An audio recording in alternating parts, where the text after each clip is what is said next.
je vais vous donner tous mes conseils de pro. Il faut vraiment bien préparer son chantier. Rénover au feeling, clairement, c'est un piège. Le plus simple, c'est quand même la peinture. Quand ça vous semble physiquement dangereux, là, stop. Transformer une pièce sans tout casser, ça va être de jouer sur les miroirs. Ranger, c'est essentiel. L'astuce pour pas se planter avec les couleurs dans le temps, c'est plutôt d'aller se diriger vers les couleurs sourdes. C'est totalement dans l'air du temps de mixer ancien, neuf et seconde main. L'idée, c'est de séduire le maximum de personnes. La magie s'opère dans les 90 premières secondes.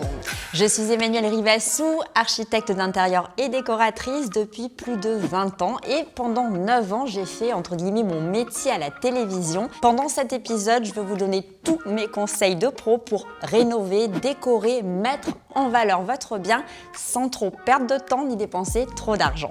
Et bien justement, la préparation, faire son budget, faire son planning et ensuite, on parle du reste. Les particuliers, ils oublient essentiellement l'étape de préparation. En fait, je reviens toujours à ça, mais il faut vraiment bien préparer son chantier, que ce soit les plans, que ce soit le budget, que ce soit le calendrier. Et cette étape, en fait, ils ne prennent pas assez le temps. Ils pensent que c'est une perte de temps, alors qu'en réalité, un chantier bien préparé, c'est pas de surprise et des travaux qui vont plus vite. Alors, rénover au feeling, clairement, c'est un piège. Ça n'existe pas, même pour le plus grand des professionnels. Si vous voulez, je vais vous comparer avec la cuisine. C'est très simple à comprendre. Si vous allez faire vos courses comme ça, tac, tac, tac, et vous essayez de faire une recette, ça ne fonctionnera pas. On part du plat qu'on veut manger et ensuite on va faire ses courses en fonction. C'est exactement pareil en rénovation. Les postes qui font déraper le plus souvent les budgets, ce sont 2 pièces. Salle de bain, cuisine, ce sont 2 pièces techniques qui demandent beaucoup d'argent. Et sinon, en vrai poste artisan, c'est forcément l'électricité et la maçonnerie. Si on doit prioriser, en premier, je recommande toujours de terminer les pièces principales, les pièces communes, par exemple le séjour ou la cuisine. Les chambres, c'est pas grave, on peut les faire au fur et à mesure. Il faut au moins un endroit où on peut se retrouver en famille pour pas être de partout en travaux en même temps. Vous voyez ce que je veux dire ? Quels travaux je peux faire moi-même sans me mettre en danger? Ça va dépendre un petit peu de mon niveau en bricolage, mais disons qu'à la portée de tout le monde, le plus simple, c'est quand même la peinture. Ça, tout le monde sait à peu près faire, ou avec quelques tutos sur internet, on peut s'en sortir. Ça ne nous met pas en danger. En revanche, tout ce qui est électricité, maçonnerie, plomberie, tout ce qui représente un risque, on prend un artisan. À partir du moment où les travaux représentent un risque, évidemment, on va faire appel à des professionnels. Donc, ce sera électricité, maçonnerie, plomberie. En fait, tout ce qui pose vraiment des problèmes de danger. On peut avoir clairement un incendie si on ne sait pas faire correctement son électricité, une inondation pour la plomberie, une structure qui fissure, qui s'écroule en maçonnerie. Donc, quand ça vous semble physiquement dangereux, là, stop. Les travaux qui vont créer plus de valeur, déjà, c'est ceux qui nous permettent d'ajouter des mètres carrés, naturellement. Donc, une véranda, une extension, aménager des combles, créer un sous-sol. Bon, ça, clairement, on crée des mètres carrés, donc de la valeur. Sinon, si on ne peut pas pousser les murs, les travaux qui sont hyper positifs et qui ne coûtent pas très cher, ça va être un coup de propre sur les murs, les peintures, et puis un sol, même si c'est vite déroulé un vinyle, pour avoir au moins quelque chose de propre. Peu d'investissement, rendu optimisé. Les 2 éléments pour moi qui vont transformer une pièce sans tout casser, ça va être de jouer sur les miroirs. On réfléchit la lumière, on augmente l'espace, enfin visuellement, et l'éclairage, très important. L'élément déco qui peut faire vite cheap ou daté, en fait, ça va être les motifs sur les tissus. Attention aux coussins, attention aux rideaux, parce qu'en fait, les motifs, les textiles maison suivent généralement les tendances de la mode qui changent très vite, tous les 6 mois, tous les 1 an. Donc en fait, ça périme très vite notre décoration. L'effet waouh sans accumuler les objets, j'ai envie de vous dire, ranger, c'est essentiel, épurer, ranger. Avant de vouloir décorer, n'accumulez pas en fait, c'est justement le contraire qu'il faut faire. Ranger, épurer un espace et ensuite on se pose les questions. Est-ce que l'éclairage c'est 50% de la déco? Alors, oui et non. Si vous voulez, si votre déco est moche, bien éclairée, elle sera toujours moche, d'accord? Mais en revanche, l'éclairage est très important, on l'oublie, c'est essentiel en décoration, ça participe grandement. Donc pas 50%, mais allez, un bon 30%. Alors quand j'arrive dans une pièce vide, déjà je commence par prendre des photos aux 4 angles parce que les idées ne viennent pas au moment de la visite. On a besoin de digérer et de se replonger ensuite. Donc ça, c'est la première chose que je fais. Et évidemment, dans une pièce vide, c'est un petit peu comme la page blanche pour un écrivain ou un artiste. En fait, c'est plus compliqué parce qu'on a l'impression qu'on n'a pas de contraintes alors qu'en réalité, il y en a plus. Il faut vraiment bien analyser les volumes, la lumière et la circulation, c'est très important. L'astuce pour ne pas se planter avec les couleurs dans le temps, c'est plutôt d'aller se diriger vers les couleurs sourdes. C'est le contraire des couleurs vives. Donc voilà, il y a moins de risques, elles se démodent moins et elles durent plus longtemps, elles sont intemporelles. Alors moi, je recommande, et c'est totalement dans l'air du temps, de mixer ancien, neuf et seconde main. C'est très à la mode et ça donne justement des intérieurs de caractère.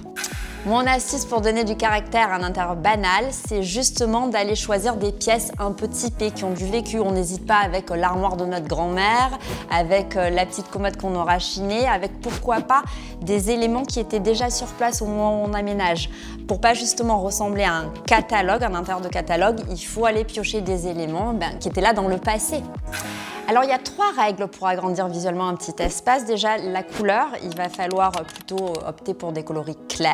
Ensuite les miroirs, un jeu de miroir, c'est-à-dire que généralement face à la fenêtre ou à la baie vitrée, on va venir poser une accumulation de miroirs ou un grand miroir, ça permet d'agrandir visuellement. Et ensuite l'astuce ultime, et là ça demande des petits travaux, si par exemple vous avez une pièce trop étroite, vous allez poser votre parquet ou votre carrelage avec les lames dans ce sens. Ça va un petit peu élargir. Vous savez, les joueurs de rugby, leurs maillots, ils sont comme ça pour donner l'impression qu'ils sont plus costauds. Eh bien, c'est le même principe en déco. Comment éviter l'effet copier d'Instagram? Et il faut éviter l'effet copier d'Instagram parce qu'en fait, tout le monde a un petit peu le même intérieur, donc c'est bien de s'en inspirer, mais pitié, absolument apporter sa touche personnelle. Des souvenirs de voyage, pourquoi pas du linge de maison, de la vaisselle que vous récupérez de vos parents, vos grands-parents, que vous allez chiner. Il faut vraiment venir casser ce côté un petit peu déjà vu chez tout le monde. Quand je visite un bien, je regarde les deux, le plan et l'ambiance. En fait, les deux sont très importants. Le plan, évidemment, parce que c'est la base du travail, c'est la base du lieu, mais l'ambiance, c'est aussi important parce que ça permet de s'imprégner. J'ai souvent, quand je travaillais dans les émissions immobilières, entendu des gens dire « j'aime » ou « j'aime pas » sans pouvoir l'expliquer. Ça, typiquement, c'est l'ambiance, c'est un ressenti, c'est un coup de foudre. Qu'on ne peut pas expliquer quelque chose va aller très bien à une famille et pas du tout à une autre. Et donc, les deux sont très importants. Rénover pour soi ou rénover pour vendre, ça n'est pas du tout la même chose, ça n'est pas le même exercice. Dans le premier cas, pour soi, on va se faire plaisir, on va mettre toutes ses envies, ses goûts et il faut qu'il nous plaise à nous. Peu importe qu'il ne plaise pas aux autres. Quand on vend, c'est différent. Il faut plaire au plus grand nombre, donc quelque chose qui soit plutôt du goût de tout le monde et du goût actuel. C'est très difficile parce que quand on achète, l'erreur qu'on va faire, et c'est normal, on n'achète pas en pensant revente, donc on va se faire plaisir et au moment de vendre, on s'est imposé des difficultés dans sa décoration. Donc c'est très difficile. Je ne sais jamais quoi conseiller.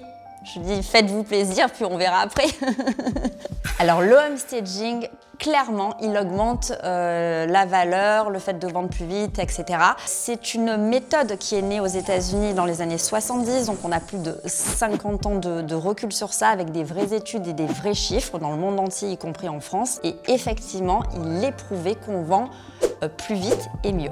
Les tendances déco qui vieillissent le plus mal naturellement, ce sera les couleurs trop criardes, les motifs trop chargés, les tendances qui sont trop visuelles en fait, trop imposantes. Pour vendre, est-ce qu'il faut plaire à tout le monde ou assumer une identité? Alors, c'est complexe parce qu'il faut plaire à tout le monde, évidemment. L'idée, c'est de séduire le maximum de personnes et en même temps, il ne faut pas que ça fasse la vieille maison témoin. Donc, il faut quand même venir un petit peu ajouter le petit truc en plus. Donc moi, je conseille de faire une base neutre qui plaise à tout le monde, c'est-à-dire que n'importe qui pourra y poser ses meubles sans avoir à transformer les murs, le sol, etc. Et par contre, venir ajouter un peu de peps avec un plaid, un coussin, un truc qui s'enlève, que le futur acheteur ne sera pas obligé de garder quand il aura aménagé. Le détail déco qui révèle le vrai potentiel d'un bien quand on visite, ça va être les finitions. Très important parce que quand c'est correctement fini, les plinthes bien posées, les jolies petites poignées sur les placards, etc., ces détails-là montrent qu'on est allé rénover parfaitement comme il faut dans le détail. Donc ça veut dire que tout le reste, il n'y aura pas de problème. Ce qui rend facile un appartement à vendre dès l'entrée, j'ai envie de dire, c'est l'entrée elle-même. Alors, tout simplement, on dit qu'en immobilier, la magie s'opère dans les 90 premières secondes. On sait si on n'aime pas du tout ou si on va plus loin. Donc l'entrée, il faut vraiment la soigner. C'est très important, il faut qu'elle soit accueillante, propre et qu'elle soit à l'image de la suite de la visite. Les choix qui font fuir les acheteurs, ça va être vraiment les choses très typées qu'il est coûteux de changer. Exemple, un mur d'une couleur que vous n'aimez pas, vous savez que ça ne coûte pas grand-chose, qu'on peut même le faire soi-même. En revanche, une cuisine avec des portes de mauvais goût, on va dire clairement, on sait que ça va être très coûteux de les changer, qu'il faudra peut-être faire appel à un professionnel. Donc il faut éviter d'aller s'investir artistiquement sur des postes coûteux. Rénover avant de vendre ou laisser l'acquéreur se projeter, alors là vraiment j'ai entendu chez tous les professionnels pendant 20 ans les deux possibilités. Parce qu'en fait, il y a des cas où il est essentiel de rénover pour vendre, parce qu'on risque justement d'y laisser beaucoup de sous, voire ses plumes. Et il y a des cas où franchement ça sert à rien de perdre du temps pour aller soi-même faire les travaux. On peut s'aider par exemple de photos de synthèse, de 3D, vous voyez, d'images pour se projeter sans nécessairement faire soi-même les travaux avant la mise en vente. Si on n'a pas beaucoup de sous et que voilà, il faut donner le coup de frais pour la vente et mettre toutes les chances de son côté, je dirais que la peinture est essentielle. La peinture, ça donne un sentiment de propre. C'est peut-être vieillot côté cuisine, côté salle de bain, mais on va tolérer d'attendre dans ces vieilleries parce que la peinture est propre, on a l'impression que c'est neuf. Quand on arrive et qu'on a des plinthes toutes sales, toutes rayées, qu'on a autour des interrupteurs les traces de doigts, etc., ça fait pas net. Je pense que l'erreur, c'est de raconter une histoire. Quand on vend, je parle. Parce que justement, l'acquéreur, le futur acquéreur, il veut raconter sa propre histoire. Alors, à moins que votre bien soit par exemple un ancien atelier ou quelque chose qui est un bâtiment classé, etc., c'est-à-dire une histoire commune, une véritable histoire, ok. Mais si c'est pour raconter votre histoire de famille, que vous avez construit le truc vous-même, que c'est vous qui avez imaginé ça, etc., en fait, il faut pas, c'est pas vos amis, ce sont des acquéreurs, ils sont là pour justement écrire leur propre histoire, donner leur propre identité au lieu.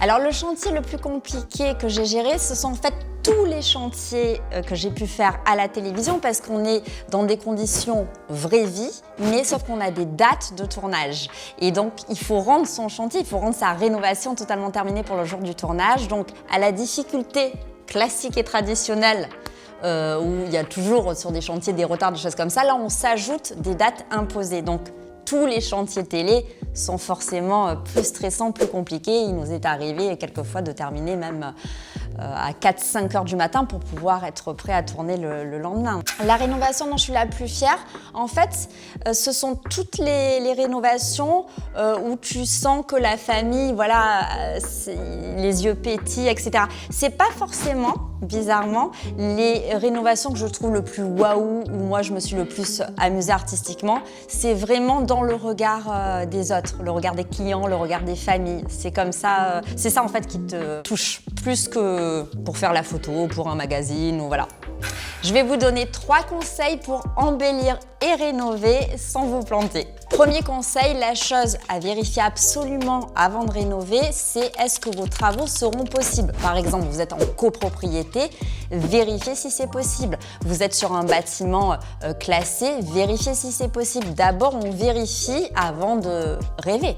Deuxième conseil, l'erreur à éviter à tout prix. Alors ça, c'est valable pour de grosses rénovations ou comme une petite décoration, c'est la taille des meubles. En fait, d'abord on trace un plan, on voit ce qu'il est possible de faire rentrer par exemple comme canapé et ensuite on se rend en magasin et surtout pas l'inverse. Mais j'ai vu combien de fois pendant toutes ces années des gens avoir un coup de cœur sur un canapé et une fois installé chez lui, ça ne va pas. Et ça ne va pas pourquoi? Parce que quand vous voyez votre canapé, votre fauteuil, votre table en magasin, en fait les volumes sont différents. Hauteur sous plafond plus importante, superficie de magasin plus importante et une fois chez vous, le truc est énorme dans un tout petit espace. Donc, en fait, l'inverse, on mesure selon ce qui est possible, on a son coup de cœur après. C'est un petit peu comme quand on s'habille le matin, on met les chaussettes avant les chaussures, sinon ça marche pas. Le réflexe pro à adopter immédiatement avant de se lancer, c'est une bonne préparation, je le répète tout le temps, c'est essentiel. Bien préparer son planning, bien préparer son budget, ses autorisations, son plan d'attaque et ensuite j'attaque mon chantier. Parce que tout ce temps qu'on croit perdu au début, on le gagne à la fin sur la durée du chantier et on le gagne au niveau sous. Alors pour résumer, ça tient vraiment en 3 mots. Être organisé, être méthodique et anticiper, ce sont les clés pour la sérénité. Et justement, il y a un outil que je trouve extraordinaire qui est parfait pour ça, c'est l'IA de Zephyr. L'IA de Zephyr, c'est l'outil idéal quand vous démarrez et que tout est encore flou. Vous discutez avec Zia de votre projet comme avec une véritable personne, comme avec moi par exemple même. Vous discutez de vos contraintes, de votre budget et l'IA vous propose une première sélection de biens qui correspondent vraiment à votre profil. Mais ça va plus loin. Zia intègre votre budget global, c'est-à-dire achat plus travaux. Elle estime les rénovations nécessaires, calcule les coûts réels et ajuste les biens proposés. Résultat, vous ne perdez plus de temps sur des biens que vous ne pouvez pas vous permettre ou qui vont exploser en travaux. En fait, on ne vous montre pas des biens qui pourraient vous plaire, mais on vous montre des biens que vous pouvez réellement acheter et transformer. Zia transforme en fait une recherche floue et stressante en un projet clair, chiffré, sécurisé. Pour moi, c'est vraiment un des outils les plus bluffants du marché aujourd'hui et très honnêtement, c'est à adopter.